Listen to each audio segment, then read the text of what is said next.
Most people hear 1 acre and immediately assume that rules out cattle entirely. It doesn't.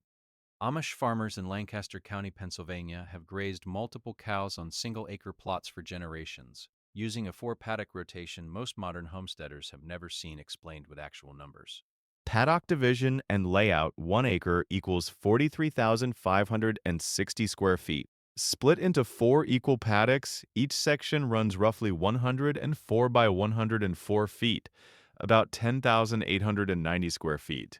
That's enough grazing area for all three cows at once per paddock, while the remaining three rest and regrow. Run your perimeter fence first.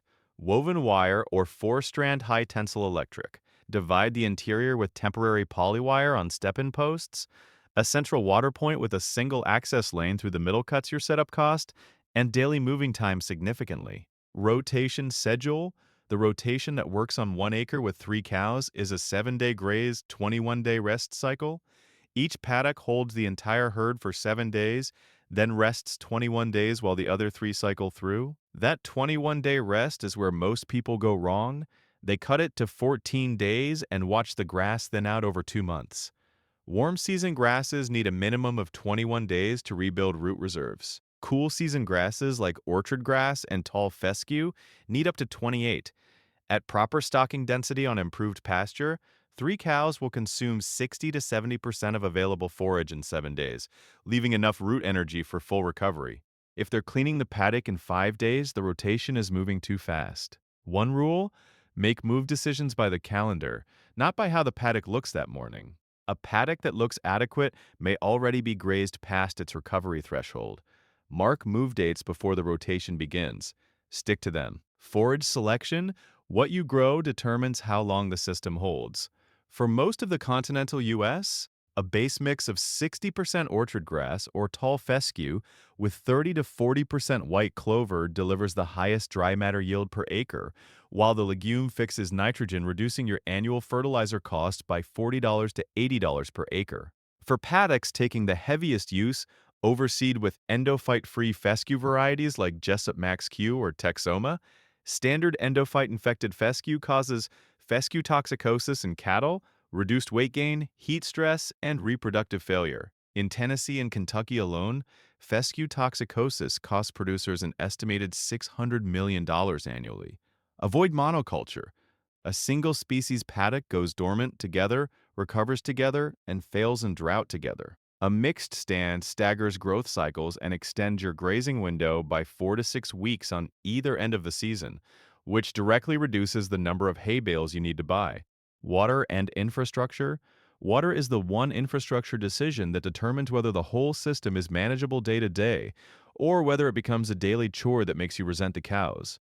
A central water tank positioned at the intersection of all four paddocks is the most efficient setup. One frost-free hydrant, one 100-gallon tank, and a short fence lane to each paddock gives all three cows access without you moving water equipment every 7 days. Per paddock water setups cost more upfront and add 20 to 30 minutes of daily work, which adds up across a 305-day grazing season. A lactating dairy cow needs 30 to 50 gallons of fresh water per day. In summer heat above 80 degrees Fahrenheit, that climbs to 50 gallons minimum. If your central tank is undersized, anything under 150 gallons for three cows, you'll be refilling it twice daily by July.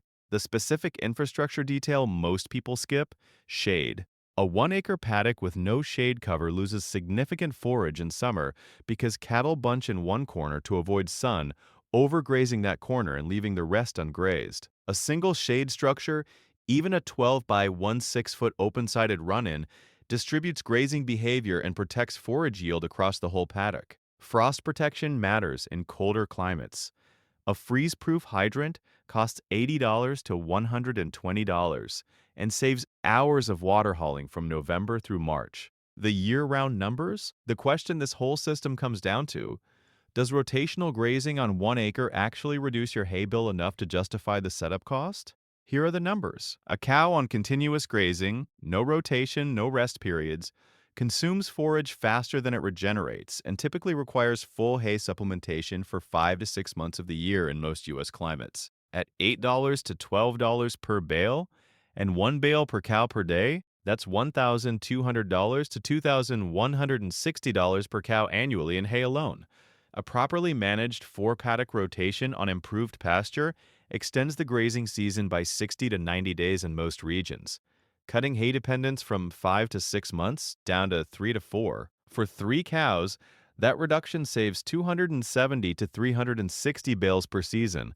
At $10 average per bale, that's $2,700 to $3,600 in annual hay savings. Setup cost for the interior polywire system with step-in posts, central water point, and frost-free hydrant runs $400 to $700 for a 1-acre layout. The system pays for itself within the first grazing season. The University of Missouri Extension tracked rotational grazing farms over a 5-year period and found an average 40% reduction in purchased feed costs compared to continuous grazing operations of equivalent size. On a 3-cow homestead, 40% of a $6,000 annual feed budget is $2,400 returned to your pocket every year the system runs correctly. Soil health? The 4-paddock system doesn't just manage grass, it rebuilds soil. That distinction matters because healthy soil is what makes the grazing season longer and the hay bill smaller. During the 21-day rest period, grassroots extend downward rather than outward. Research from the Rodale Institute shows that rotationally grazed pastures develop root systems 12 to 18 inches deeper than continuously grazed land within 3 years. Deeper roots access subsoil moisture, which keeps paddocks green 2 to 3 weeks longer into drought conditions than shallow-rooted continuous grazing land.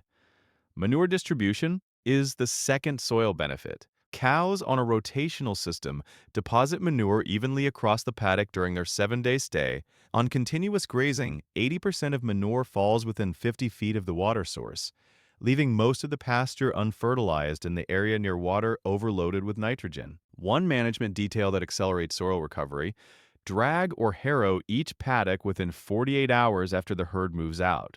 Breaking up manure piles exposes parasite larvae to sunlight, which kills them and speeds nutrient incorporation into the soil. A simple chain harrow pulled behind a small ATV covers a 10,890 square foot paddock in under 15 minutes. Soil test every 2 years. Rotational systems shift pH and nutrient levels faster than static pastures. A $15 soil test prevents you from applying lime or fertilizer a field doesn't need and tells you exactly what it does. Winter grazing: most people assume rotational grazing stops in November. It doesn't have to, and extending it by even 30 days has a measurable impact on your annual hay bill. The primary tool for winter grazing is stockpiled fescue.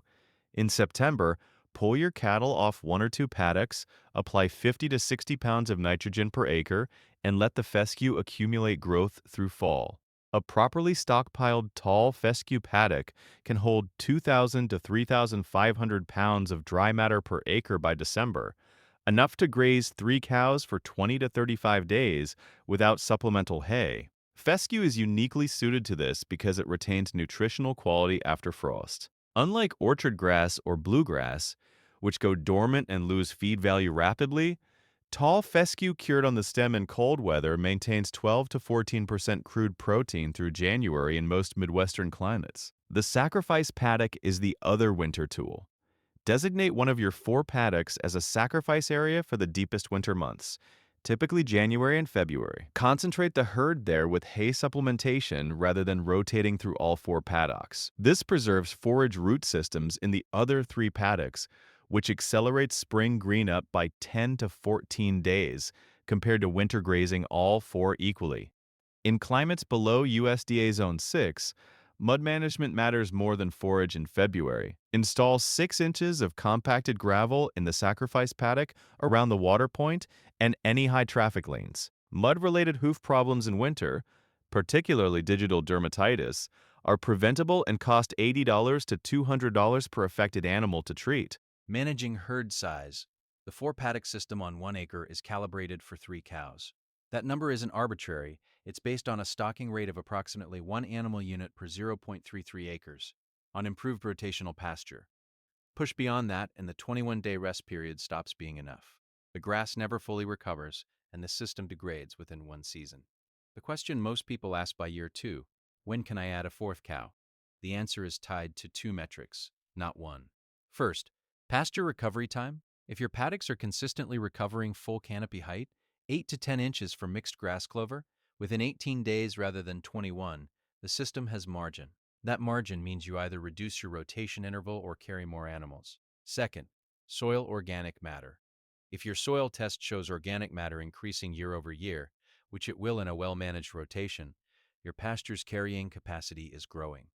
Most producers see a 0.3 to 0.5% increase in soil organic matter per year for the first 5 years of rotational grazing. A practical expansion path: add a fourth cow only after confirming both metrics for 2 consecutive seasons. When you do add her, extend your rest period from 21 to 28 days simultaneously. Don't add the animal and keep the old schedule. One common mistake on expansion: adding acreage by purchasing the neighboring lot and immediately stocking it at full capacity. New pasture, especially previously continuous graze land, needs one full growing season under the rotation before it can support full stocking rates. Stock it at 50% the first year. Revenue and selling from a 1 ACRE stem.cast, a 4 paddock system that runs 3 cows year-round, isn't just a feed reduction strategy. It's a production platform. What comes off that acre, beyond the milk and beef for the household, is where the financial case becomes harder to ignore. Start with calves. A Jersey or Dexter cross cow that calves annually produces 1 calf per year. At current private sale prices, a healthy 3-month-old Jersey bull calf sells for $150 to $400. A heifer calf from a registered Jersey dam sells for $500 to $1,200 depending on bloodlines. 3 cows, 3 calves per year, that's $450 to $3,600 annually before you've sold a drop of milk. Surplus milk is the second revenue stream, depending on your state. In the 30 states that allow some form of raw milk sales, a gallon of raw Jersey milk at the farm gate sells for $8 to $15 per gallon in most rural markets. A Jersey producing 6 gallons per day with household use of 2 gallons leaves 4 gallons of surplus daily. At $10 per gallon, that's $40 per day, $1,200 per month, and $14,640 over a 305-day lactation per cow. Even at a conservative $6 per gallon on a single cow with partial sales, the income is significant. Pasture-finished beef commands a premium over commodity beef in nearly every direct-to-consumer market. A Dexter steer finished on rotational pasture dresses out at 55 to 60% of live weight, roughly 330 to 360 pounds of hanging weight from a 600-pound animal. At $6 to $9 per pound hanging weight for direct farm sales, that's $1,980 to $3,240 per animal. The acre isn't just feeding the cows. At full utilization, it's generating $5,000 to $12,000 annually in combined calf, milk, and beef revenue on land most people wrote off as too small for cattle. Amish decision framework. Amish farmers in Holmes County, Ohio, apply one filter before expanding any grazing system. Does the land show you it's ready, or are you deciding on a calendar? They watch for 3 signals: paddocks recovering in under 20 days, clover returning without reseeding, and cattle finishing each rotation without cleaning down to bare soil. When all 3 appear consistently, the system is stable. Until then, they hold the stocking rate and let the land set the pace. That discipline, waiting for confirmation instead of acting on assumption, is what separates a system that compounds over time from one that degrades quietly until it fails.